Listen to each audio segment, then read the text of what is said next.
tal cual lo establece la Constitución de la República Dominicana. El Congreso Nacional, compuesto por senadores y diputados, es el responsable de conocer y aprobar las leyes. En ese sentido, en esta temporada 1, segundo episodio, vamos a conocer el proceso para el conocimiento de una ley. En ese sentido, tenemos como invitado en el día de hoy al licenciado José Carrasco, quien es el secretario legislativo del Senado de la República Dominicana. Carrasco, bienvenido. Muy buenos días, Eneris. Estamos dispuestos a responder algunas inquietudes y algunas preguntas propias del quehacer legislativo.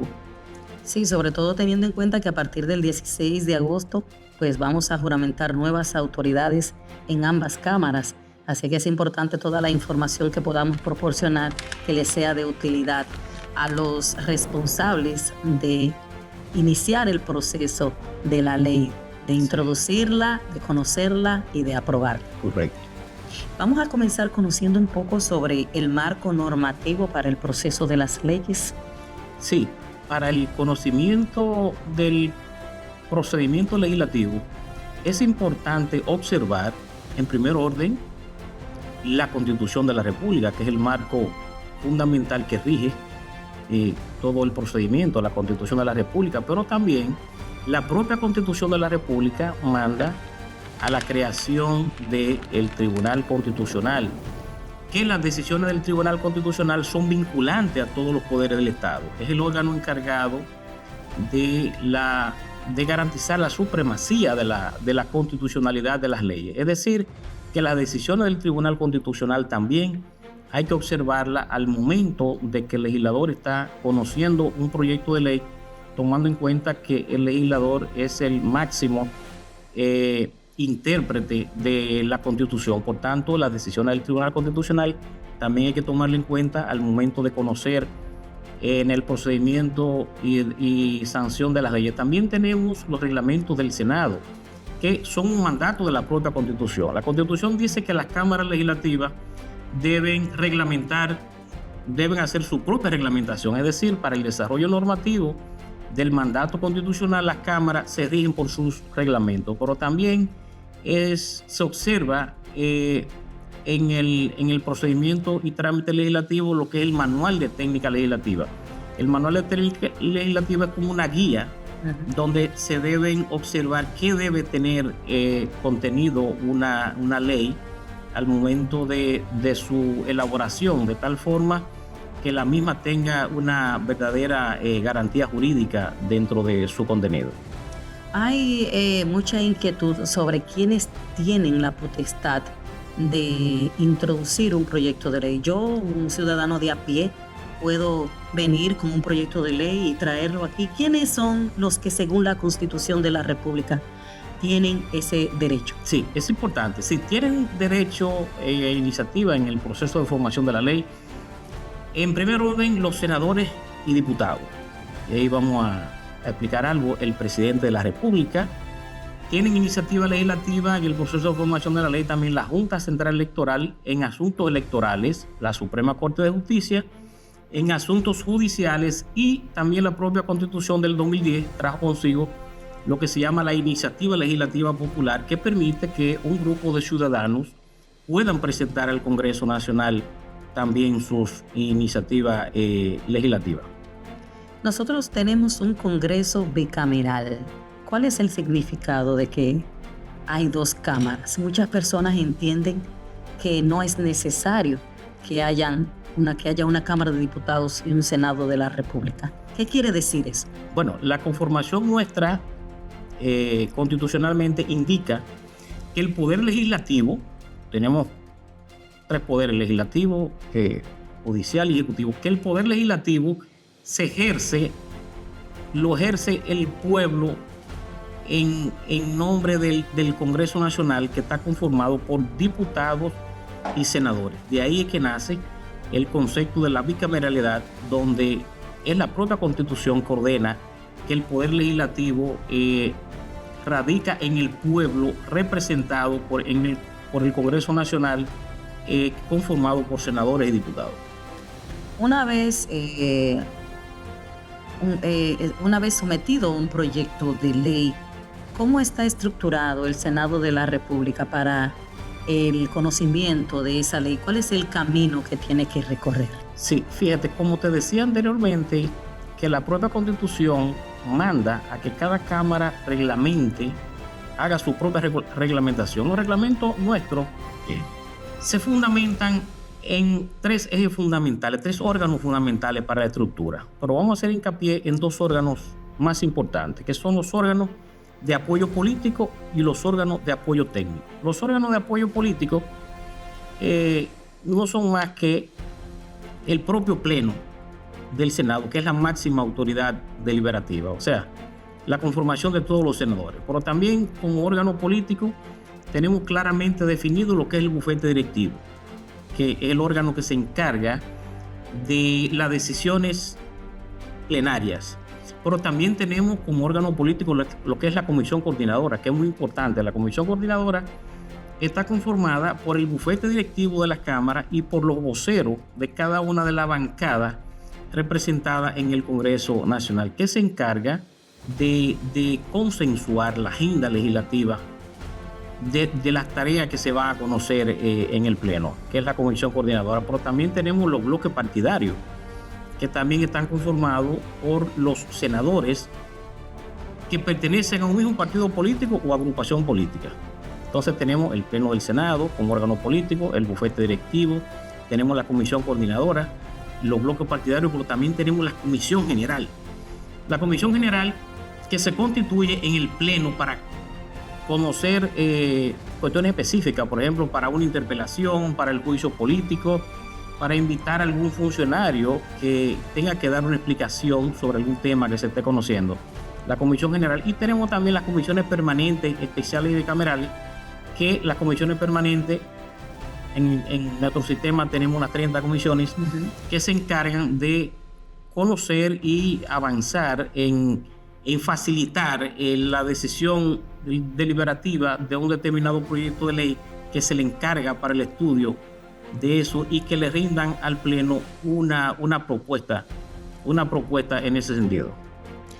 El camino que recorre la ley, ¿dónde empieza? ¿Cuál es la ruta que sigue? ¿Dónde empieza primero? Si lo ve la coordinadora, si lo ven los bloques, ya cuando se articula el debate aquí en el hemiciclo, ¿cuál es el proceso? Sí, importante. También te decía que dentro de los órganos políticos que tenemos también los órganos de apoyo técnico, que está conformado por la Secretaría Legislativa y varios departamentos, que más adelante te vamos a explicar la función de cada uno. Pero es importante resaltar que, como ya hablamos de quienes tienen iniciativa legislativa, cuando el Poder Ejecutivo, por ejemplo, presenta un proyecto de ley, lo remite con unos requisitos mínimos esenciales que se le exigen. Por ejemplo, viene acompañado de un mensaje o de una motivación.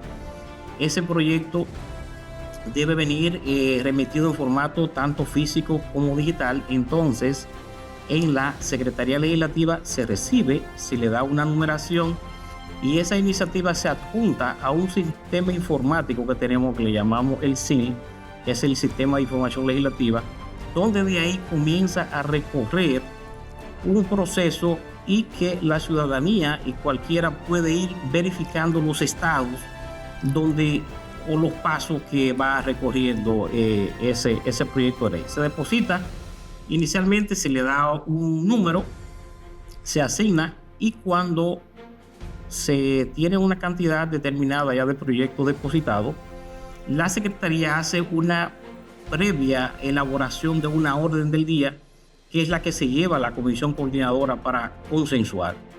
Entonces, esos proyectos de ley, que se hace una agenda que tiene una estructura por orden de etapas, se comprueba el quórum, hay un pase de lista, la correspondencia, proyectos para tomarlo en consideración.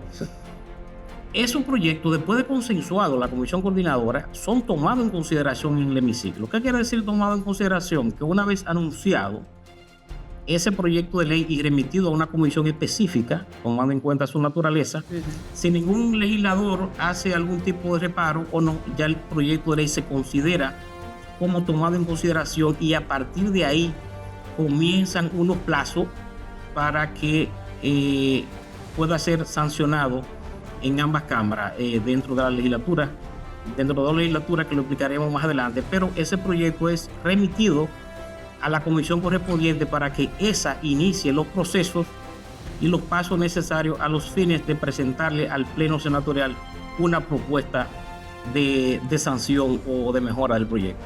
Hablemos un poquito de los plazos. Automáticamente el proyecto pasa a manos de una comisión.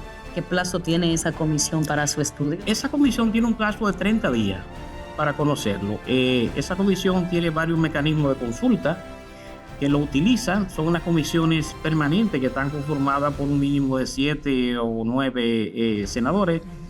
Tiene diferentes mecanismos de consulta, es decir, puede invitar a personalidades para que hagan aportes sobre una determinada iniciativa, puede hacer un descenso a los lugares para comprobar eso, puede hacer consulta por escrito, en fin, tiene un sinnúmero de mecanismos de consulta que le permiten ya tomar una decisión final sobre la viabilidad o no de un determinado proyecto de ley a los fines de rendir un informe al Pleno como una propuesta de modificación o de aprobación de la norma o objeto de estudio.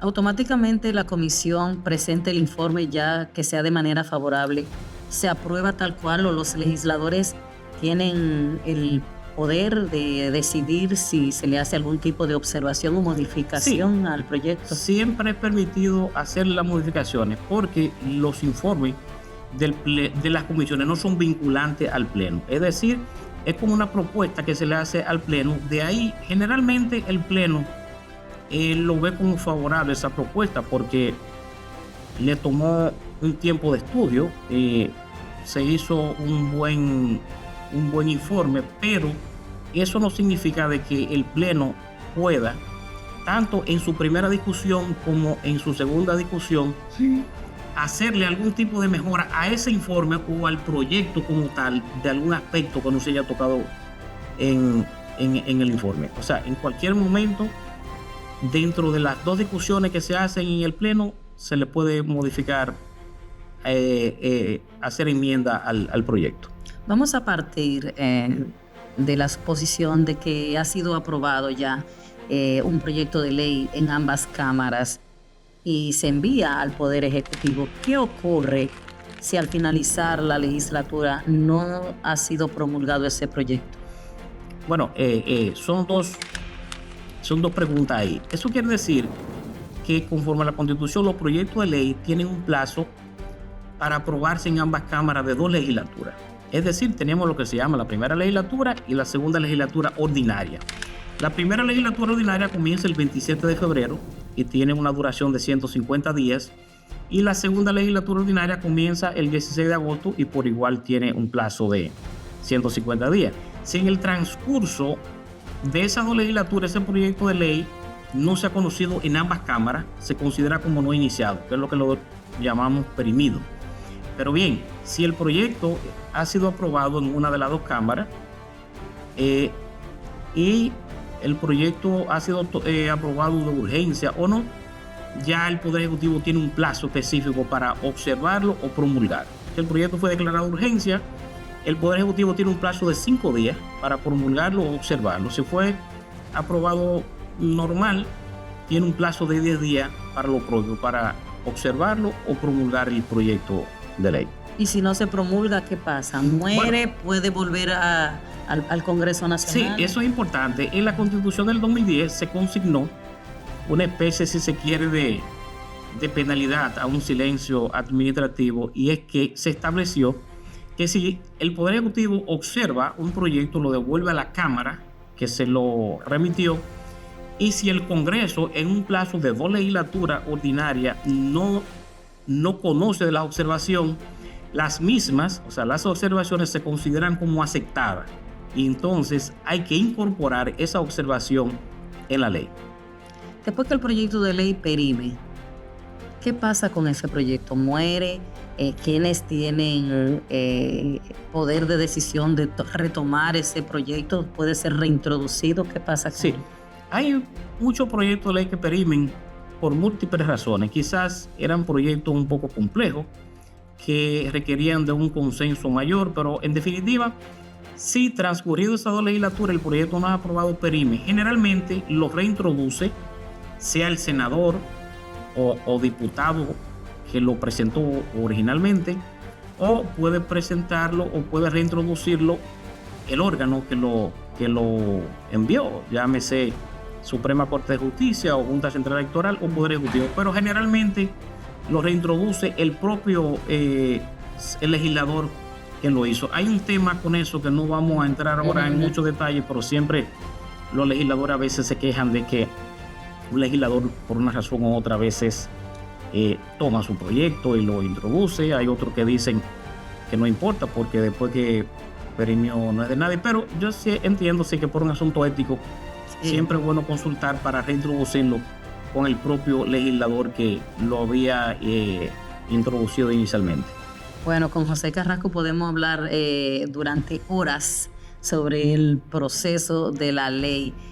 Sin embargo, ya a manera de conclusión, vamos a hacer unas cuantas paradas por los lugares en donde la ley tiene que pasar. Nosotros comenzamos, ¿verdad?, que viene el Poder Ejecutivo, en la Junta Central Electoral en materia electoral, la Suprema Corte de Justicia en materia de justicia y los legisladores, y también hay una iniciativa que puede ser sometida por ciudadanos, por un conjunto de ciudadanos. Iniciativa Legislativa Popular. Llega aquí, pasa a la Secretaría Legislativa, va a la coordinadora en función de los análisis que ustedes hagan de los proyectos, de su importancia. Luego seguimos con la ruta. ¿A dónde va después de la comisión coordinadora? Ahí nosotros le dominamos así rapidito lo que es como un flujo proceso, porque la ley, el proceso es dinámico. Se inicia en la Secretaría Legislativa, como te dije, se elabora una agenda, va a la comisión coordinadora, se hace un consenso de lo que se va a conocer en esa semana. Luego que esos proyectos son remitidos a las comisiones y se le lee su informe, conforme los reglamentos y la Constitución, esos informes se colocan en la orden del día que sigue de la próxima sesión para su discusión y debate. Tanto en primera discusión como en segunda discusión, los proyectos son objeto de debate. ¿Qué quiere decir esto? Que los senadores pueden en ese momento ponderar, hacer modificaciones, propuestas, tanto en primera como en segunda discusión. Una vez transcurrido esos debates, que ya en su oportunidad vamos a entrar quizá un poco más. Sí, vamos a hablar, hay que hacer un episodio completo sobre de cómo el mecanismo de votación, qué tiempo tiene un senador para dirigir la palabra. Sí. El senador proponente de la iniciativa tiene un tiempo mayor para dirigirse. Muchas veces los voceros de la bancada tienen la oportunidad de extenderse un poco más en el plazo, pero en definitiva lo importante es resaltar aquí que todos los proyectos son discutidos en dos sesiones distintas. Se lee primero el informe, luego en la agenda se coloca en primera discusión, luego que transcurre un día de por medio se puede colocar en la próxima agenda para una segunda discusión, y luego que es aprobado en segunda discusión, ese proyecto se transcribe, va a un departamento que se transcribe, que se llama Transición Legislativa, donde ahí se va a transcribir todo lo que se decidió y ya se le da la forma de ley. Luego que se transcribe, también ese proyecto es auditado para comprobar la fidelidad de la transcripción, de que lo que se decidió en el Pleno es lo que está consignado en el proyecto, y ya ese proyecto entonces lo firma el presidente del Senado y los dos secretarios. Ya eso lleva un trámite interno, sea de certificación, sea que ese proyecto es remitido al Poder Ejecutivo en caso de que venga de la Cámara de Diputados, o si nace en el Senado debe ser remitido a la Cámara de Diputados para lo propio. Y ahí concluye un poco esa fase intercámara, que también hay un proceso que pudiéramos analizarlo más adelante. ¿Qué pasa si la Cámara de Diputados le hace observaciones a ese proyecto de ley? Que es que luego que la Cámara de Diputados hace el mismo recorrido, en el caso del Senado, de un proyecto de ley, y le observa algo, lo devuelve al Senado, y el Senado tiene la potestad para conocer en única discusión, ya no en dos proyectos de ley, esas observaciones. Si el Senado acoge esas observaciones, lo envía al Poder Ejecutivo para que lo observe o lo promulgue. En caso de que el Senado insista en su proyecto, es decir, que rechace esas observaciones, lo devuelve a la Cámara de Diputados. Si la Cámara de Diputados lo acepta, lo envía al Poder Ejecutivo. Pero en caso de que la Cámara de Diputados también quiera persistir en sus modificaciones y no lo apruebe, el proyecto se considera también como no iniciado, o sea, como rechazado. Bueno, qué interesante conocer el proceso que debe de recorrer un proyecto de ley antes de ser aprobado. Muchísimas gracias a José Carrasco, secretario legislativo del Senado de la República Dominicana. Este fue el episodio número 2 de esta primera temporada del podcast del Senado.